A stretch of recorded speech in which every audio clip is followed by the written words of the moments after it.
السلام علیکم۔ جہاں سے سفر شروع ہوا تھا وہاں آ کے ختم ہوا۔ جو کھیلتا تھا اسے کھلایا، جو روتا تھا اسے رلایا۔ خان کو سیاست نہیں آتی تھی مگر کھلاڑی تھا، کھیل نہیں آتا تھا، کھیل ہی سکتا تھا۔ جو آپ کو آتا ہے وہی آپ کی جان بچاتا ہے۔ خان کو کھیلنا آتا تھا، کھیلا، اور کیا خوب کھیلا۔ وہ بھی تو 34 سال سے کھیل رہے ہیں، کبھی ایشین ٹائگرز کے نام پر، کبھی قرض اتارو ملک سواروں کے نام سے، کبھی مارکیٹ میں ڈالر پھینک کر مصنوعی طریقے سے روپے کی قدر کو مستحکم رکھ کر پچھلے 34 سال سے اس ملک کے عوام کو کھلایا ہے۔ عوام کی قسمت خراب سی خراب تر ہوتی رہی مگر پی ڈی ایم میں شامل سب کی ستارے روشن ہوتی رہی۔ عوام خسارے میں رہی مگر یہ لوگ منافع ہی منافع کماتے رہے۔ مگر لوگوں کے جذبات پر، خیالات پر سیاست نہ کرتے تو آج اس عوام کی زندگی کچھ تو بہتر ہوتی۔ خان نے اگر اپنے خلاف سائفر کو اپنی حق میں استعمال کر لیا تو کیا ہوا؟ 9-10 اپریل کی رات ان لوگوں کی الٹائی ہوئی ساکھ خان صاحب کو دوبارہ بچا دی۔ ان سب کو اپنی ترقی سے اس کھیلنے پر مجبور کر دیا۔ پاکستان کے اندر کچھ دنوں سے آڈیو لیکس کا پینڈورا باکس کھولا ہوا ہے۔ اس باکس کے اندر سے ایک کے بعد ایک انکشاف باہر نکلتا ہے۔ وزیر اعظم کرائم منسٹر شہباز شریف نے لندن اور امریکی کی یاترا کے بعد ملک واپس آنے کے بعد ایک پریس کانفرنس کی اور اس میں حالیہ لیک ہونے والی آڈیو کے عصری ہونے کا اعتراف کر لیا۔ انہوں نے جذباتی ہو کر کہا کہ آڈیو لیک میں ہم کسی لین دین کی بات تو نہیں کر رہے تھے، آگ تو لگ چکی ہے، اب ہر طرف سے دھواں نکل رہا ہے۔ اسی دھویں کی شدت کو کم کرنے کے لیے آج پی ایم ہاؤس سے عمران خان کی آڈیو لیک کر دی گئی، کیونکہ یہ گفتگو وزیر اعظم ہاؤس کی ہے اور اس وقت عمران خان پی ایم تھے، اسی لیے یہ آڈیو بھی اسی وقت کی ہے۔ اس میں سابق پرائم منسٹر خان صاحب اپنے سیکرٹری اعظم خان سے بات کر رہے ہیں۔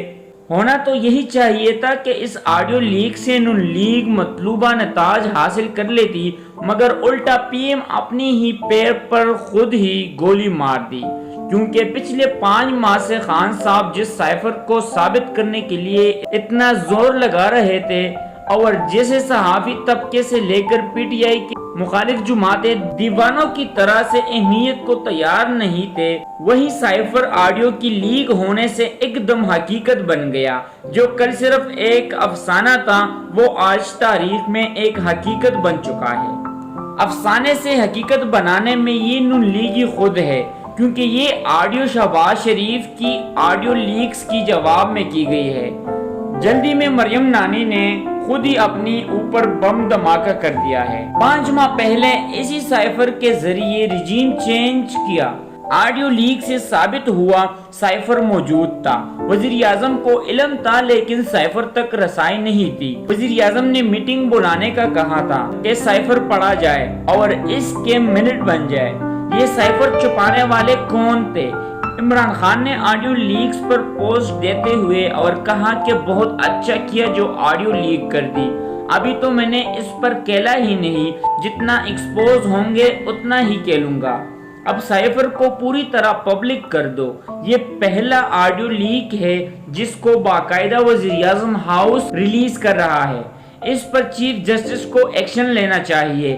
عمران خان کی آڈیو لیک پر کچھ پٹواری خوش ہوئے۔ خان صاحب نے آ کر کہا کہ میں تو یہی چاہتا ہوں کہ سائفر کو پبلک کر دیا جائے۔ اب پھر بیچارے لفافے پٹواری منہ چھپانے پر مجبور ہو گئے ہیں۔ 5 ماہ پچھلے چلے جائیں۔ خان صاحب نے بتایا کہ انہیں اسٹیبلشمنٹ کی طرف سے 3 آفرز ہوئی ہے۔ ایک یہ کہ اسمبلی تحلیل کر دے، دوسرا یہ کہ عدم اعتماد کا سامنا کرے اور تیسرا یہ کہ استعفیٰ دے دے۔ خان صاحب کے لیے اسمبلیاں تحلیل کرنا ایک اچھا آپشن تھا۔ انہوں نے سوچا ہوگا کہ اسمبلیاں تحلیل کر کے الیکشن میں چلے جائیں گے مگر معاملات اتنے سنجیدہ نہیں تھے۔ خان صاحب کو اسمبلیاں تحلیل کرنے نہیں دی گئی بلکہ خان صاحب کو سائفر کے مطابق عدم اعتماد کے ذریعے ہی ہٹانا ضروری سمجھا گیا۔ سائفر میں درج اس حکم نامے پر عمل درآمد کیے خان صاحب کی موقف کی تعین ہے کہ کچھ تو گڑبڑ ہے۔ 10 اپریل کی رات عدالتیں کھول دی گئی اور عدم اعتماد کامیاب ہو گئی تو اس ملک کی 80% آبادی نے یقین کر لیا کہ واقعی کوئی سائفر آیا ہے، باقی رجیم چینج کی جا رہی ہے۔ اس لیے لوگوں کی بڑی تعداد خان صاحب کی ہم نوا ہو گئی۔ رجیم چینج آپریشن کے ذریعے بننے والی امپورٹڈ وزیراعظم کو پاکستان میں ذرہ بھی پذیرائی حاصل نہیں ہوئی۔ تحریک انصاف نے آخری دم تک کوشش کی سائفر کو ڈسکوالیفائی کر سکے۔ پی ٹی آئی نے 9 اور 10 اپریل تک رجیم چینج کے کچھ حصے ڈسکوالیفائی کر لیے تھے اور انہیں خان صاحب نے صحافیوں کے ساتھ شیئر بھی کر لیے تھے۔ ایک کاپی قومی اسمبلی اور ایک کاپی عدالت بھی بھیجی گئی، مگر سب نے مل کر اس سائفر کا بائیکاٹ کیا، سب نے سائفر کا مذاق اڑایا۔ انہوں نے سائفر اور رجیم چینج کی حقیقت کو جھٹلا دیا تھا، مگر آج وہ ثابت ہو گیا کہ سائفر موجود تھا۔ جس نے بھی یہ آڈیو لیک کی ان کا بہت شکریہ۔ ان سب نے مل کر سائفر کو حقیقت کا روپ دے دیا، بلکہ امریکی حکم پر رجیم چینج کی بھی تصدیق کر لی۔ ویڈیو دیکھنے کے لیے شکریہ۔